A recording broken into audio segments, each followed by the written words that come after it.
अशा प्रकारे इथे काम चालू आहे प्रमोद सुतार महागाव यांच्या घराशेजारी. आणि विरवा जातीच्या बहुतेक विरवा जातीचा साप आहे आणि हे अशा प्रकारे अंडी घातली आहेत. त्याला साप गावतो का बघूया.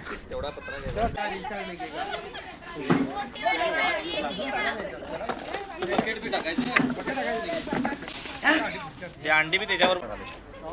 आणि अशा प्रकारे बहुतेक विरवा जातीच्या सापाची ही अंडी आहेत. आणि नाही म्हटला तरी 30-40 अंडे आहेत. मोठ्या प्रमाणात तो अंडे घालतोय. याला सुरक्षित ठिकाणी सोडून देऊया म्हणजे यांना जीवदान मिळेल.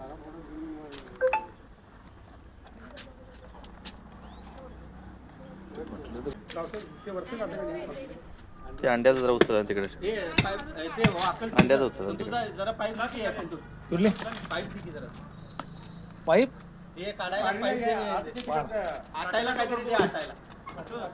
हाय हाय.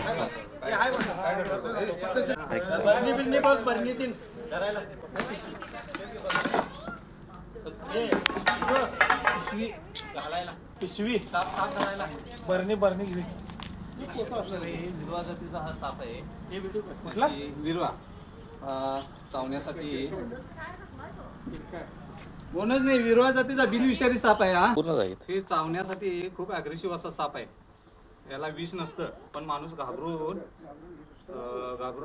90% माणूस मरतो. त्याची ती अंडी आहे आणि ह्याला जीवदान देऊया. प्रमोद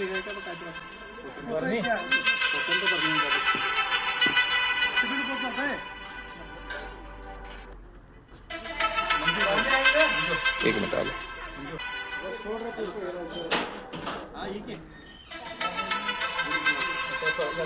सुतार यांच्या दारासमोर यांनी अंडी घातली होती. म्हणजे किती दिवसापासून हा साप इथे राहतो बघा.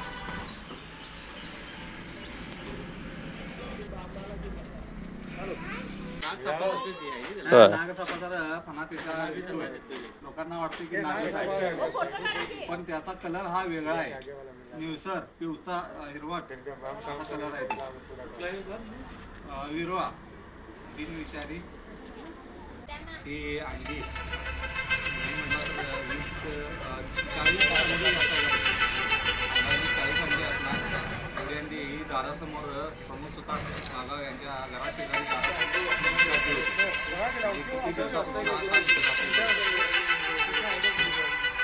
हा दलदलला गटरेमध्ये वगैरे राहणारा साप आहे. बिनविषारी आहे. त्याच्यामुळे धोका नाही. इतकी त्याची अंडी आहे. त्याला सुरक्षितरित्या अंड्याला आणि सापाला पण व्यवस्थित त्याच्या आदिवासात सोडला जाईल. स्वप्नाला कसला आहे